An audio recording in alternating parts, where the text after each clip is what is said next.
Good morning money persons, welcome to ask money person. మన ఈరోజు first question ఏదైతే viewer పంపించారో ఇది చాలామందికి క్వశ్చన్ అయితే ఉంటుంది. ఫస్ట్ ఆయన క్వశ్చన్ చదువుతాను. నా ఫ్యామిలీ విషయంకి వచ్చేసరికి నా ఏజ్ 34 years old, నా వైఫ్ హౌస్ వైఫ్, నాకు 4-year-old స్కూల్ గోయింగ్ కిడ్ ఉన్నారు. నేను ఒరిజినల్లీ ఆంధ్రా నుంచి కరెంట్లీ ముంబైలో అయితే ఉన్నాను.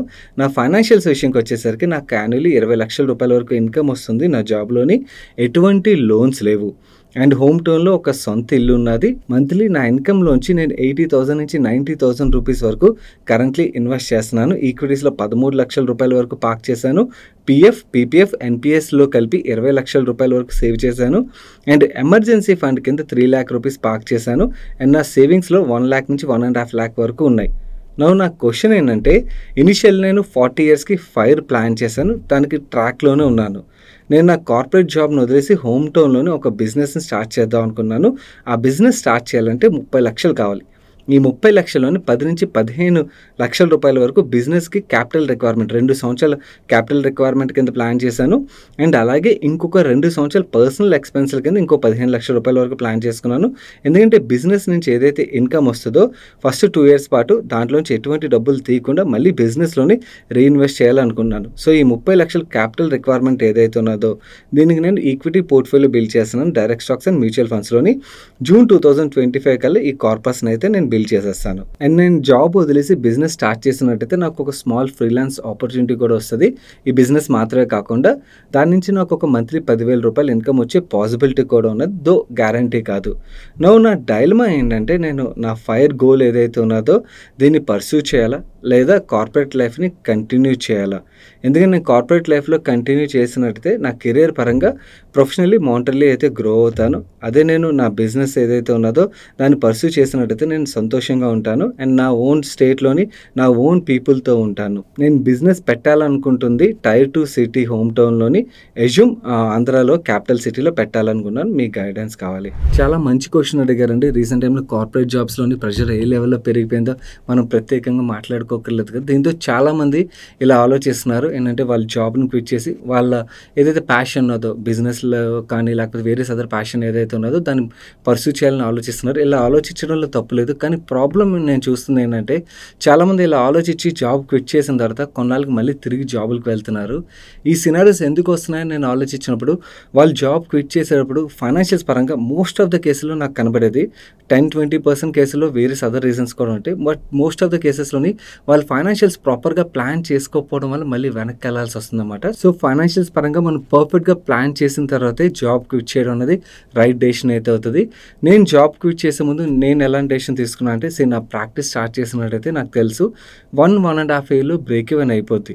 సో 1.5 yearలో బ్రేక్ ఈవెన్ అయిపోద్ది కాబట్టి నేను 1.5 year వరకు ప్లాన్ చేసుకుని వచ్చేసినట్టయితే I would have taken very big risk. ఎందుకంటే మనకు తెలియదు, కోవిడ్ లాంటి సినారియోస్ రావచ్చు, లేకపోతే ఇంకేదైనా మనం ఎక్స్పెక్ట్ చేయని బ్లాక్ స్వాన్ ఈవెంట్స్ రావచ్చు. సో అలాంటి సినారియోస్ వచ్చినప్పుడు మన దగ్గర ఎడిషనల్గా ఇంకో నాళ్ళు బిజినెస్ని కంటిన్యూ చేయడానికి కానీ లేకపోతే మన పర్సనల్ ఫైనాన్సెస్ని మేనేజ్ చేయడానికి కానీ క్యాపిటల్ లేదనుకోండి, ఏం జరుగుతుందంటే మళ్ళీ వెనక్కి జాబ్కి వెళ్ళాల్సిందే. సో నాది 1.5 yearలో బ్రేక్ ఈవెన్ అవుతుందని నాకు తెలిసినా కూడా నేను ఎలా ప్లాన్ చేసుకున్నాను అంటే, అట్లీస్ట్ నా ఎక్స్పెన్స్లు బిజినెస్కి అండ్ అలాగే పర్సనల్ లైఫ్ రెండు రన్ చేయడానికి 4 to 5 years రన్ చేయడానికి సరిపడా క్యాపిటల్ ప్లాన్ చేసిన తర్వాత నేను జాబ్ క్విట్ చేయడానికి డెసిషన్ అయితే తీసుకున్నాను. సో ఇలా ఆలోచిస్తున్న ప్రతి ఒక్కరికి నేను సజెస్ట్ చేసేది ఏంటంటే, మీరు ఏదైతే బిజినెస్ పెట్టాలనుకున్నారో దాంట్లో బ్రేక్ ఈవెన్ క్యాలిక్యులేషన్ చేసుకోండి. బ్రేక్ ఈవెన్ క్యాలిక్యులేషన్ కూడా లాంగ్ స్ట్రెచ్డ్ క్యాలిక్యులేషన్ చేయండి, అగ్రెసివ్ వద్దు. 1 yearలోను 1.5 yearలోను మీకు బ్రేక్ ఈవెన్ అయిపోయింది అనుకోండి, విచ్ ఈస్ రియలీ గుడ్. కానీ 1.5 yearలో అవుతుందని మీకు అనిపించినా కూడా స్ట్రెచ్ అంటే వర్స్ట్ అన్ని సినారియోస్ వచ్చినా కూడా మీరు ఎప్పుడు బ్రేక్ ఈవెన్ చేయగలరు? 3 yearsగా 4 yearsగా ఏదైతే మీకు నెంబర్ వస్తుందో, లెట్స్ సే 4 years వచ్చింది అనుకుందాం. 4 years వచ్చినట్టయితే మీరు 4 years సరిపడా మీ దగ్గర ఫైనాన్షియల్స్ ఉంటే జాబ్ క్విట్ చేయొద్దు. ఈ 4 yearsకి ఇంకో అడిషనల్గా 2 years పాటు మీ బిజినెస్ సరిపడా క్యాపిటల్ అండ్ అలాగే మీ పర్సనల్ లైఫ్ని రన్ చేయడానికి సరిపడా క్యాపిటల్ ఉన్నదనుకోండి, then fine, you can take that risk అన్నమాట. అదర్వైజ్ మీరు ఇంకా జాబ్లో కంటిన్యూ అవ్వడం బెటర్ అన్నమాట. ఇన్ఫ్యాక్ట్ నేను జాబ్ క్విట్ చేసే ముందు ఇది ఒకటే కాదు, ఇంకా చాలా పర్సనల్ సైడ్ నేను సుమా కలిపి చాలా డెసిషన్స్ అయితే తీసుకున్నాం. ఒకవేళ ఫుల్ ఫ్లెజ్డ్గా మీకు జాబ్ క్విట్ చేసే ముందు నేను ఎలాంటి జాగ్రత్తలు తీసుకున్నానో ఒక ఎక్స్క్లూజివ్ వీడియోలో షేర్ చేయమంటే చెప్పండి. I will cover that topic. చాలామందికి హెల్ప్ఫుల్ అవుతుందంటే నేను పర్సనలీ ఏమేమి స్టెప్స్ ప్రతి ఒక్కటి తీసుకున్నానో మీకు డీటెయిల్గా వీడియోలో అయితే కవర్ చేసి ఎక్స్ప్లెయిన్ చేస్తాను. My next question Purna garu adugutunnaru. I was studying Blue Star company to invest for long term. I found below points 1 fundamentally strong company with MNC track record, 2 wide range of products, 3 ఏదైతే coming ఇయర్స్లో heat wave వస్తుంది దీంతో AC will become essential product rather than luxury. Yeah your bang on this point అండి. 4th large data centres and chip manufacturers are coming to India. Blue Star is a leader in providing cooling solutions. Could you please throw some light on this sector? Yes, your perfectly right అండి. మీరు రాసిన 4 points ఏవైతున్నాయో ఈ industry పరంగా growth prospects గురించి మాట్లాడుకోవాలంటే yes, ఈ 4 points definitely drive చేస్తాయి. Especially 3rd and 4th points ఏవైతే రాస్తారో, 3rd పాయింట్ ఏదైతే ఉంది హీట్ వేవ్, ఈ సంవత్సరం హీట్ వేవ్ అయితే చాలా సివియర్గా ఉండబోతుంది. సో ఆ హీట్ పెరిగి కొద్దీ ఏసీ కంపెనీస్ యొక్క సేల్స్ అయితే చాలా పెరుగుతాయి. హోప్ మీరు అందరూ కూడా నిన్న వీడియో చూసారని అనుకున్నాను. సాటర్డే వీడియో చూడనట్టయితే చూడండి. వాటర్ రిలేటెడ్గా ఏదైతే వీడియో రిలీజ్ చేసాం, it's a must watch video. చూసిన వాళ్ళు మీకు ఫీడ్బ్యాక్ షేర్ చేయండి సో దట్ మిగిలిన వ్యూవర్స్కి అర్థమవుతుంది. First initial 50% of the video part ఏదైతే ఉన్నదో దాంట్లోని we have covered essential topic అన్నమాట. సో మీరు అది చూస్తే అర్థమైపోద్ది ఈ సంవత్సరం హీట్ వేవ్ ఎలా ఉండబోతుంది. దీంతో ఏసీ మ్యానుఫ్యాక్చర్స్ కూడా సేల్స్ అయితే బాగా పెరుగుతాయి. అండ్ 4th థింగ్, చాలా మ్యానుఫ్యాక్చరింగ్ కంపెనీస్ మన ఇండియాకి వస్తున్నాయి కదా. సో కంపెనీస్ వచ్చినప్పుడు ఈ కూలింగ్ సొల్యూషన్ ప్రొవైడర్స్ ఎవరైతే ఉంటారో వీళ్ళకి సేల్స్ అయితే బాగా పెరుగుతాయి. సో బ్లూ స్టార్ కానీ లేకపోతే వోల్టాస్ కానీ ఆర్ జాన్సన్ కంట్రోల్, హిటాచి కానీ ఇవన్నీ కూడా చాలా మంచి కంపెనీసే. కాకపోతే మార్కెట్ ఆల్రెడీ రీచ్ చేస్తుంది ఈ సినారియోస్ అన్నిటిని అని నా వ్యూ. అందుకని స్టాక్స్ చూసినట్టయితే అన్నీ కూడా వాటి 52 వీక్ హైస్ దగ్గర అయితే ట్రేడ్ అవుతున్నాయి. బ్లూ స్టార్ విషయంకి వచ్చేసరికి ఆల్వేస్ ఎక్స్పెన్సివ్ వాల్యుయేషన్లో ట్రేడ్ అయ్యే స్టాక్ ఇది. ఇప్పుడు యాక్చువల్లీ మీడియన్ కన్నా కూడా రీసెంట్ ర్యాలీతో ఇంకొంచెం ఎక్స్పెన్సివ్ అయిపోయింది. ఇలాంటి కంపెనీస్ ఏంటంటే మనకి మార్కెట్లో ఒకసారి చూడండి మ్యాడ్నెస్ ఉంటుంది. అంటే పెద్దగా అంటే కంపెనీ పరంగా, ఇండివిజువల్ కంపెనీ పరంగా పెద్ద నెగిటివ్ ఉండదు. బట్ ఓవరాల్గా మార్కెట్ మీద ఉన్న నెగిటివ్ సెంటిమెంట్తో అన్ని స్టాక్స్ పడేస్తుంటారు చూడండి. సో అలాంటి టైంలో ఇలాంటి కంపెనీస్ని అక్యుములేట్ చేయడం బెటర్ అన్నమాట. అలా కాకుండా మనం ఏ వాల్యుయేషన్లో పడితే ఆ వాల్యుయేషన్లో కొన్నాం అనుకోండి, మనకి పోర్ట్ఫోలియోలో పెద్ద ఆల్ఫా అయితే క్రియేట్ అవ్వదు. కంపెనీస్ పరంగా మంచివే, బట్ పోర్ట్ఫోలియోలో ఆల్ఫా క్రియేట్ అవ్వాలంటే మన వాల్యుయేషన్స్ కూడా చూసుకోవాలన్నమాట. సో మీకు కరెక్టే రీజనబుల్ వాల్యుయేషన్స్లో దొరికాయి అనుకోండి, దెన్ మిగిలిన గ్రోత్ పరంగా మీరు రాసిన పాయింట్స్ ఏవైతే అవన్నీ it will stand good for long term. But valuations is the only concern నాకు కరెంట్లీ కనబడుతుంది. మన నెక్స్ట్ క్వశ్చన్ పవన్ గారు అడుగుతున్నారు. Hi Sagar, could you please suggest how to track all my assets, investments, liabilities at one place? I want to track stocks, mutual fund, NPS, PPF, Sukanya Samriddhi Yojana, FD, LIC policies, gold bonds ఇవన్నీ కూడా ఒకచోటే family portfolios మొత్తం track చేద్దాం అనుకున్నాను. Also నేను ఏదైతే ఈ ప్లాట్ఫామ్లో ఇవన్నీ కూడా యాడ్ చేస్తానో అవి నాకు even PPF, Sukanya Samriddhi Yojana, LIC maturity dates కూడా ప్రొవైడ్ చేయాలి. అండ్ ఆల్సో నా నెట్వర్క్ డిస్ప్లే చేయాలి. అండ్ అబ్సల్యూట్ రిటర్న్, ఐఆర్ఆర్ రెండు కూడా కనబడాలి. Please suggest if there is any website or app which provides these services. I did try money control but it is not catering to all my needs listed above. Pawan garu, మనకి free tools విషయంకి వచ్చేసరికి నేను ఏవైతే free అన్నీ try చేశానో అన్నిట్లోకి Moneycontrol is the best thing అండి. So మనీ కంట్రోల్లోని ఎస్ మీరు అడిగిన అన్నీ కూడా ఉండు, but most of the things అయితే మనీ కంట్రోల్ కొంతవరకు అయితే కవర్ చేస్తుంది. సో మనీ కంట్రోల్ వద్దు, ఫ్రీగా కావాలంటే Excel is the best thing. మన పోర్ట్ఫోలియో ట్రాకర్ వీడియో చూసే ఉంటారు అనుకున్నాను. అందులో మనం ఒక ఎక్సెల్ ప్రొవైడ్ చేసాం కదా, స్టాక్స్ రిలేటెడ్గా even latest data, mutual funds రిలేటెడ్గా కూడా లేటెస్ట్ ఎన్ఏవి ఇవన్నీ కూడా అందులో అయితే వస్తాయి ఆటోమేటిక్గా. సో అక్కడ కూడా కాకపోతే మాన్యువల్లీ మీరు ఇన్పుట్ చేయాల్సి ఉంటుంది. ఏ వెబ్సైట్ అని కూడా మాన్యువల్లీ ఇన్పుట్ చేయాలండి. ఆ ఎఫర్ట్ పెడితే దట్ ఈస్ బెస్ట్. ఫ్రీగా చేయాలంటే మీరు ఒకవేళ పెయిడ్ అయినా కూడా ఓకే అంటే బై ద ముందు పేరు చెప్పే ముందు ఒక విషయం చెప్పాలి. వాళ్ళకి నాకు అసలు ఎటువంటి సంబంధం లేదు, స్పాన్సర్డ్ కాదు, వాళ్ళు నాకు తెలియదు, నేను వాళ్ళకి తెలియదు. జీరోదా ఆ కంపెనీలో ఇన్వెస్ట్ చేసింది అన్నాక నేను ఆ ప్లాట్ఫామ్ని అయితే చూశాను, ఇంట్రెస్టింగ్ అనిపించింది. ఎం ప్రాఫిట్ అని చెప్పి ఒక ప్లాట్ఫామ్ ఉన్నది, you can check that. It's a paid అన్నమాట. ఇన్ఫ్యాక్ట్ పెయిడ్ కూడా చాలా ఎక్స్పెన్సివ్. అంటే పెయిడ్ నార్మల్లీ చిన్న చిన్న అమౌంట్స్ ఉన్నా ఓకే, వీళ్ళది కొంచెం ప్లాట్ఫామ్ చాలా ఎక్స్పెన్సివ్.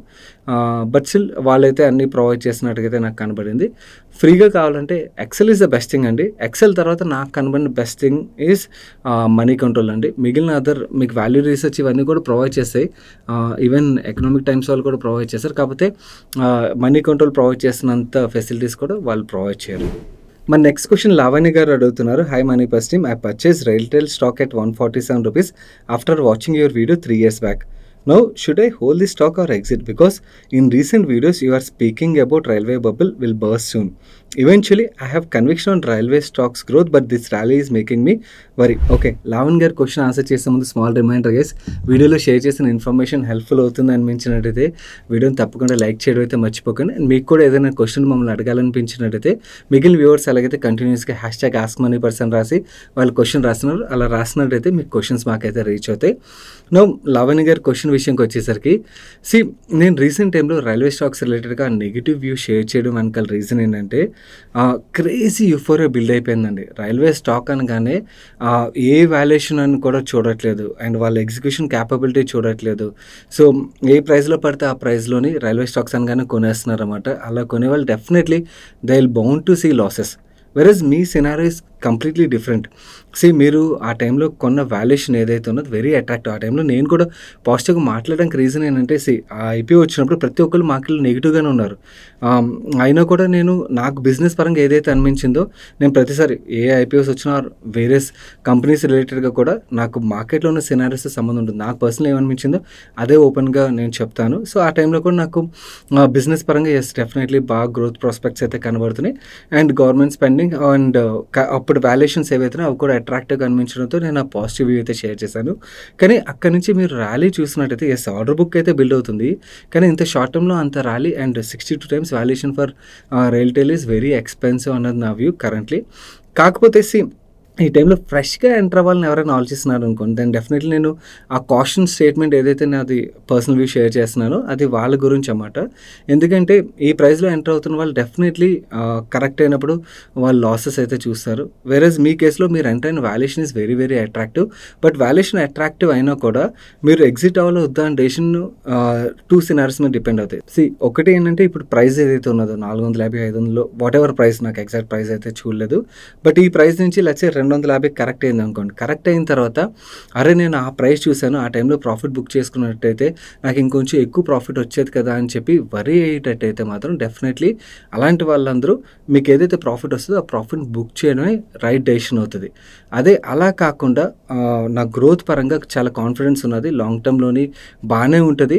ఈ కరెక్షన్స్ ఏవైతే వస్తాయి, కరెక్షన్స్ వచ్చినా పర్లేదు, నేను 2-3 years నాకు ప్రైస్లోని పెద్ద ఎప్రిసియేషన్ లేకపోయినా పర్లేదు, నేను లాంగ్ టర్మ్ 10-15 years ఆలోచిస్తున్నాను.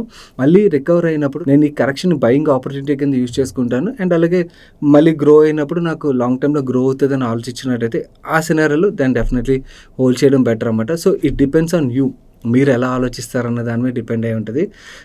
Every individual investor is completely different.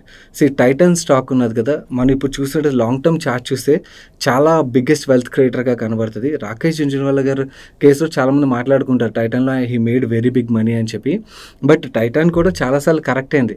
నా టైటన్లోని ఆయనతో పాటు ఇన్వెస్ట్ చేసిన వాళ్ళు చాలామంది మధ్యలో ఎగ్జిట్ అయిపోయి ఉంటారు ఆ కరెక్షన్స్ చూసి.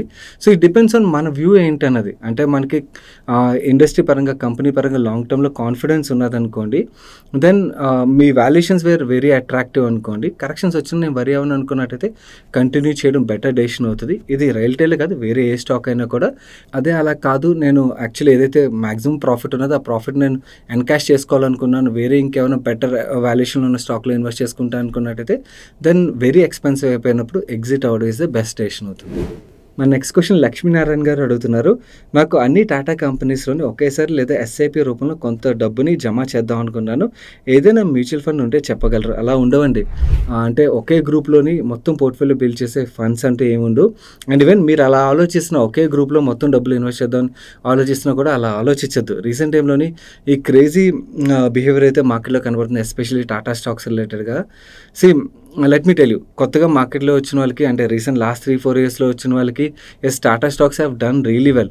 దేర్ వాజ్ ఒక టైంలో టాటా స్టాక్స్ని పట్టించుకునేవారు కాదు, ఎందుకంటే టాటా గ్రూప్లో ఇన్వెస్ట్ చేస్తే వెల్త్ క్రియేషన్ రాదు, ఎక్సెప్ట్ టీసీఎస్ తప్పించి మిగిలిన టాటా కంపెనీస్లోని ఈ రీటైల్ ఇన్వెస్టర్స్ ఎస్పెషల్లీ ఇన్వెస్ట్ చేసేవారే కాదు. చంద్ర గారు వచ్చిన తర్వాత సినారియోస్ మారే, గ్రోత్ వచ్చింది కాబట్టి టాటా స్టాక్స్లో మనకు ఆ రిటర్న్ కనబడుతుంది. ఆ రిటర్న్ కనబడుతుంది కదా అని చెప్పి ఏ టాటా స్టాక్లో పడితే ఆ టాటా స్టాక్లో ఇన్వెస్ట్ చేయడం అనేది కరెక్ట్ కాదండి. మీరు ఇండివిజువల్ ప్రమోటర్స్ పరంగా Tatas are really good, but it doesn't mean మన టాటా కంపెనీస్ అన్నింటిలోనే ఇన్వెస్ట్ చేసేయడం అయితే కరెక్ట్ కాదన్నది నా వ్యూ. ఇండివిజువల్లీ కంపెనీస్ని చూడండి, అసెస్ చేయండి, మీకు ఆ బిజినెస్ నచ్చింది అనుకోండి, దాన్ని ఆ కంపెనీలో ఇన్వెస్ట్ చేయండి. అండ్ ప్రమోటర్స్ పరంగా వరి అవ్వట్లేదు, that's a positive thing for sure. But promoters మాత్రమే కాదు, మనకు బిజినెస్ కూడా ఇంపార్టెంట్. రెండు అసెస్ చేసిన తర్వాతే ఇన్వెస్ట్మెంట్ డెసిషన్ తీసుకోండి. ఇలా ఇండివిజువల్ గ్రూప్స్లోని మొత్తం ఎక్స్పోజర్ తీసుకోవడం అనేది కరెక్ట్ కాదు. సెకండ్ థింగ్, కెమికల్ సెక్టర్లో డైరెక్ట్గా స్టాక్స్లో కంటే మ్యూచువల్ ఫండ్స్లో ఇన్వెస్ట్ చేయొచ్చా, అండ్ ఇన్వెస్ట్ చేయాలంటే మ్యూచువల్ ఫండ్ ఏదైనా చెప్పగలరు? ఎక్స్క్లూజివ్ కెమికల్ స్టాక్స్లో ఇన్వెస్ట్ చేసే ఫండ్స్ అయితే ఏం లేవండి. మీకు ఫార్మా ప్లస్ కెమికల్ రెండు కలిపి పోర్ట్ఫోలియోస్ అయితే ఉంటాయి. మనకు ఫార్మా ఫండ్స్ ఏవైతే ఉంటాయి వాటిలో కెమికల్ స్టాక్స్లో కూడా ఎలొకేషన్ ఉంటుంది. మీరు కొంచెం పార్ట్ కెమికల్స్ ఉంటాయి కాబట్టి అలా ప్లే చేయాలనుకున్నట్టయితే ఫార్మా ఫండ్స్ని సెలెక్ట్ చేయడం better. But exclusive chemical stocks రిలేటెడ్గా మీకు ఫోకస్డ్ ఫండ్స్ అయితే ఉండవు.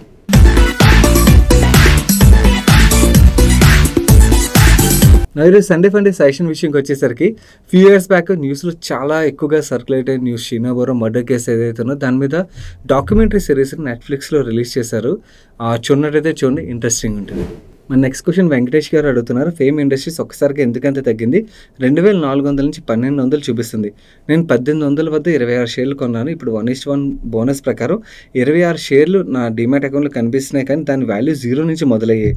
నా అమౌంట్ మొత్తం తక్కువగా చూపిస్తుంది. 0 నుంచి మొదలైనా కూడా మీకు ఆ ఎడిషనల్ బోనస్ షేర్స్ వచ్చాయి కదండి. సో ఎడిషనల్ బోనస్ షేర్స్ వచ్చినప్పుడు ఏమవుతుందంటే, మీరు ఇనిషియల్గా ఎక్వైర్ చేసిన కాస్ట్ 1800 కదా, మీకు 1:1 బోనస్ వచ్చినట్టయితే మీరు ప్రైస్ని అడ్జస్ట్ చేసుకోవాలన్నమాట. సో మీ ఎక్విజిషన్ కాస్ట్ అప్పుడు ఎంత అవుతుంది? 900 రూపీస్ అవుతుంది. సో మీకు టెక్నికల్లీ నాకు అర్థమైంది మీ వరి ఏంటంటే, డీమ్యాట్ అకౌంట్లోని అది లాస్ చూపిస్తూ ఉంటుంది, అది సాఫ్ట్వేర్ గ్లిచ్, అది అడ్జస్ట్ చేసి చూపిస్తూ ఉండకపోవచ్చు, దానివల్ల మీకు అలా నెగిటివ్లో కనబడుతుంది. బట్ మీకు తెలుసు కదా, మీ కాస్ట్ ఆఫ్ ఎక్విజిషన్ మీద షేర్స్ ఎడిషన్గా వచ్చినట్టయితే దాన్ని మనం అడ్జస్ట్ చేసుకోవాల్సి ఉంటుంది అన్నమాట. నో బోనస్ పరంగా మీరు వరి అవుతున్నట్టయితే వరి అవ్వద్దు. బట్ రీసెంట్గా స్టాక్ ఏదైతే కరెక్ట్ అయిందో ఆ కరెక్షన్ రిలేటెడ్గా వరి అవుతున్నట్టయితే మాత్రం, కరెక్షన్ కారణం ఏంటంటే మేనేజ్మెంట్ ఏదైతే గ్రోత్ రిలేటెడ్గా వాళ్ళు కాన్ఫరెన్స్ కాల్లో మాట్లాడారో అది కొంచెం కన్జర్వేటివ్గా మాట్లాడేసరికి మీకు స్టాక్ ప్రైస్లో కొంచెం ఆ కరెక్షన్ అది కనబడింది. బట్ ఈవీ రిలేటెడ్గా టాప్ 2 వీలర్ ప్లేయర్స్ ఎవరైతే ఉంటారో వాళ్ళందరూ కూడా వీళ్ళ క్లయింట్సే. సో వాళ్ళ సేల్స్ గ్రో అయినట్టయితే వీళ్ళు కూడా గ్రో అవుతాయి. అండ్ ఈవెన్ రీసెంట్గా వీళ్ళు 4 వీలర్ సెగ్మెంట్లో కూడా అగ్రెసివ్గా ఎంటర్ అవుతున్నట్టుగా మనకు అర్థమవుతుంది. ఒక ఇంటర్నేషనల్ కంపెనీ 4 వీలర్ ఓఈఎం దగ్గర నుంచి వీళ్ళకి కాంట్రాక్ట్ కూడా వచ్చినట్టుగా ఎక్స్చేంజ్ ఫైలింగ్ అయితే రిలీజ్ చేశారు. సో లాంగ్ టర్మ్ పరంగా I don't see any worry factor, only short term గైడెన్స్లు ఇవన్నీ. అండ్ మీ వరీ అయితే it's just a software glitch, మీరు వరీ అవ్వాల్సిన పని లేదు. Next question tunnel, hi brother, recently news has been speculating on SBI that RBI has fined rupees 2 crores for holding shares exceeding 30% of certain companies. Does this have any impact on SBI stock like Paytm stock? No అండి, 2 కోట్ల పెనాల్టీలు ఇవన్నీ ఎస్బీఐకి చాలా చిన్నవి. And in fact మీరు పేటిఎంని ఎస్బీఐని compare చేస్తున్నారు ఏంటండి? SBI Paytm లాంటి సినారో face చేయాల్సి వచ్చిందంటే గవర్నమెంట్లే తలకిందులు అయిపోతాయి. Okay, and can I hold SBI for long term like around 1 year or more? Okay, valuations పరంగా రీసెంట్ రన్అప్ తర్వాత కూడా less than 2 times price to బుక్లో అయితే ట్రేడ్ అవుతుందండి, which is looks reasonable valuations పరంగా అయితే. యా, బిజినెస్ పరంగా మీకు కంప్లీట్ అండర్స్టాండింగ్ ఉన్నట్టయితే మాత్రం ఎస్, వాల్యుయేషన్స్ ఆల్సో సపోర్ట్ చేస్తుంది. మన నెక్స్ట్ క్వశ్చన్ శివ గారు అడుగుతున్నారు, I saw some videos who are talking about PMS and AIFs. They are saying if you are doing SIP of 50,000 rupees per month, go for PMS or AF instead of mutual fund. Can you please provide some details about PMS or AF? Okay, అవి ఏమన్నా promotional videos అయి ఉంటాయండి. ఎందుకంటే పిఎంఎస్లో invest చేయాలంటే minimum 50 లక్షలు అయితే కావాలి, ఏఎఫ్లో invest చేయాలంటే మినిమం 1 కోటి రూపాయలు అయితే కావాలి. మన దగ్గర టోటల్గా ఇన్వెస్ట్ చేయడానికి 50 లక్షలు ఉన్నదనుకోండి, మనం పిఎంఎస్లో ఇన్వెస్ట్ చేసేయచ్చు అంటే యాజ్ పర్ రూల్ ఇన్వెస్ట్ చేసేయచ్చు. కానీ నా పర్సనల్ వ్యూ ప్రకారం ఇన్వెస్ట్ చేయకూడదు. ఎందుకంటే మన దగ్గర ఉన్న టోటల్ సేవింగ్స్ అన్ని కూడా ఒక ఫండ్లో పెట్టడం ఎప్పుడైనా రిస్కే. నేను నో అని చెప్తాను. మన దగ్గర లెట్స్ సే ఒక 2 కోట్ల ఈక్విటీ పోర్ట్ఫోలియో ఉన్నట్టయితే అప్పుడు పిఎంఎస్ని చూడొచ్చు. దానిపైన 2 కోట్ల పైన పోర్ట్ఫోలియో ఉన్నట్టయితే, అంతవరకు బిలో పోర్ట్ఫోలియో ఉన్నంతకాలం మనం పిఎంఎస్ వైపు వెళ్ళకపోవడం బెటర్. మీకు సోషల్ మీడియాలోని కొందరు ఫండ్ మేనేజర్స్వి ఇంత పర్ఫార్మెన్స్ డెలివర్ చేశారు, అంత పర్ఫార్మెన్స్ డెలివర్ చేశారని కనబడుతుంది. Every fund manager will go through a cycle అండి. బెస్ట్ సైకిల్ చూస్తారు, worst cycle. Best of the best fund managers కూడా ఈ సైకిల్ చూడాల్సిందే. నౌ వీ కెనాట్ ఎక్స్పెక్ట్ వాళ్ళు ఏదైతే పాస్ట్లో పర్ఫార్మెన్స్ డెలివర్ చేస్తారో అదే కంటిన్యూ చేస్తారని ఎక్స్పెక్ట్ చేయలేం. ఒకవేళ వర్స్ సినారియో వచ్చింది అనుకోండి, ఆ టైంలో మన డబ్బులు మొత్తం ఒకే ఫండ్లో ఉన్నాయనుకోండి, మనం అన్నెసరీ అక్కడ స్టక్ అయిపోతాం కదా. సో అందు గురించి అని చెప్పి డోంట్ డూ దట్ మిస్టేక్. మన దగ్గర 2 కోట్లు దానిపైన పోర్ట్ఫోలియో సైజ్ ఉంటే తప్పించి పిఎంఎస్ వైపు చూడొద్దు. అప్పటి వరకు మీ ఎగ్జిస్టింగ్ ఇన్వెస్ట్మెంట్స్ ఎలాగైతే కంటిన్యూ అవుతున్నాయి అలాగే కంటిన్యూ చేయడం better. My next question Sandeep garu adugutunnaru. Hi Sagar, నేను ఒక IT ఎంప్లాయీ. నా age 38 years. I've been investing 30% of my income in SIPs from last 3 to 5 years for my retirement purpose. Now I want to invest to meet my yearly school fees expense for my kids. I would like to invest 10k each month for next 12 months and withdraw at the start of every academic year. Kindly suggest me which mutual funds are better for this goal. Yes, ప్రతి parent కూడా ఇలా plan చేయడం correct అండి. Academic year start అయినప్పుడు లంసంలో pay చేయాలంటే కష్టం అవుతుంది కదా. ఇయర్ బిగినింగ్లోనే మీరు ఇలా ఎస్ఐపి రూమ్లో స్టార్ట్ చేసుకున్నారనుకోండి, దట్స్ ఎ గుడ్ థింగ్. దీనికి మీరు ఫండ్స్ సెలెక్ట్ చేసుకోవాల్సినవి ఎదురు అల్ట్రా షార్ట్ టర్మ్ ఫండ్స్ కానీ లేకపోతే ల్యూ డ్యూరేషన్ కేటగిరీ ఆఫ్ ఫండ్స్ ఏవైతే ఉంటాయో, ఈ 2 కేటగిరీ ఆఫ్ ఫండ్స్లో ఏదైనా కేటగిరీ. ల్యూ డ్యూరేషన్ ఏంటంటే కొంచెం వాలటిలిటీ ఎక్కువ ఉండొచ్చు. Let's stick to ultra short term category. మీకు అల్ట్రా షార్ట్ టర్మ్ కేటగిరీలోని 180 days ఎఫ్డీకి ఏదైతే ఇంట్రెస్ట్ రేట్ ఉంటుందో సిమిలర్ ఇంట్రెస్ట్ రేట్ అయితే వర్కౌట్ అవుతుంది. అండ్ విడ్రా చేసుకున్నట్టయితే మనకి T+1 వర్కింగ్ డేలో డబ్బులు వచ్చేస్తాయి అండ్ మీరు లంసమ్ పే చేసేయచ్చు అండ్ ఆ సిప్ అలాగే కంటిన్యూ అవుతూ ఉంటుంది. So this is the best thing. మిగిలిన పేరెంట్స్ ఎవరైనా ప్లాన్ చేయనట్టయితే ఇలా ప్లాన్ చేయండి. సో దట్ మీరు ఏదైతే ఫీజులు లంసమ్ రూపంలో పే చేయాల్సి ఉంటుందో దానికి సడన్గా మనకి క్యాపిటల్ కోసం వెతికే బదులు ఈ కార్పస్ ఏదైతే మనం బిల్ చేసుకుంటామో దాని నుంచి పే చేసేయచ్చు. మన నెక్స్ట్ క్వశ్చన్ తెలుగు యూట్యూబర్ అనే హ్యాండిల్ నుంచి వచ్చింది. Stock name Ajmer reality. Results are good, order book is good. Can I invest 50k at current market price for 1 to 2 years? Investment decision మీరు తీసుకోండి. బిజినెస్ పరంగా నాకు పర్సనల్ ఏమనిపించింది షేర్ చేస్తాను. అజ్మీర్ రియాలిటీ విషయంకి వచ్చేసరికి ఇది Mumbai based real estate company కదా. ముంబైలోని real estate bull market, crazy bull market అయితే నడుస్తుంది. దీనివల్ల ముంబైలో ఆపరేట్ చేసే రియల్ ఎస్టేట్ కంపెనీస్ ఏవైతున్నాయో వాళ్ళకి చాలా మంచి బిజినెస్ గ్రోత్ కూడా కనబడుతుంది. అజ్మీర్ రియాలిటీ విషయంకి వచ్చేసరికి వీళ్ళ ఆర్డర్ బుక్ బాగా గ్రో అవుతుంది అండ్ ఈవెన్ వీళ్ళ ప్రాజెక్ట్స్ ఏవైతున్నాయో మంచి లొకేషన్స్ వీళ్ళ ప్రాజెక్ట్స్ ఉన్నాయి కాబట్టి డిమాండ్ కూడా కంటిన్యూ అవ్వచ్చు. కాకపోతే మీరు ఈ సైకిల్లోని ఎగ్జిట్ అవ్వడం కూడా ఇంపార్టెంట్. సో ఎగ్జిట్ పార్ట్ కూడా గుర్తుంచుకొని ఈ కంపెనీస్ అంటే ముంబై బుల్ మార్కెట్ ఏదైతే రియల్ ఎస్టేట్ బుల్ మార్కెట్ ఉన్నదో ఆ సైకిల్ పీక్ అవుతుంది అనిపించినప్పుడు ముందుగానే ప్రాఫిట్ బుక్ చేసుకుని ఎగ్జిట్ అవ్వండి. లేదంటే సైకిల్ రివర్స్ అయినప్పుడు మన ప్రాఫిట్స్ అన్ని కూడా ఎవాపరేట్ అయిపోయి రిస్క్ కూడా ఉంటుంది. So that's it for today's ask money question guys. నేను సాటర్డే వీడియో ఎవరైనా మిస్ అయినట్టయితే it's a must watch video. మన టీం చాలా మంచి ఎఫర్ట్ పెట్టి మీకు ఆ డేటాని అయితే తీసుకొచ్చారు. చూడని వాళ్ళు మిస్ అవ్వకుండా చూడండి. అండ్ ఈరోజు ఆస్క్ మనీ క్వశ్చన్ వీడియోని ఇప్పుడు లైక్ చేసినట్టయితే వీడియోని లైక్ చేస్తూ మీ ఫ్రెండ్స్ అండ్ ఫ్యామిలీ మెంబర్స్ కూడా హెల్ప్ఫుల్ అవుతుందంటే వాళ్ళు తప్పకుండా షేర్ చేయండి. నేను సాయి కృష్ణ పత్రి మరొక మంచి వీడియోతో మీ ముందుకు వస్తాను. Till then bye bye, take care.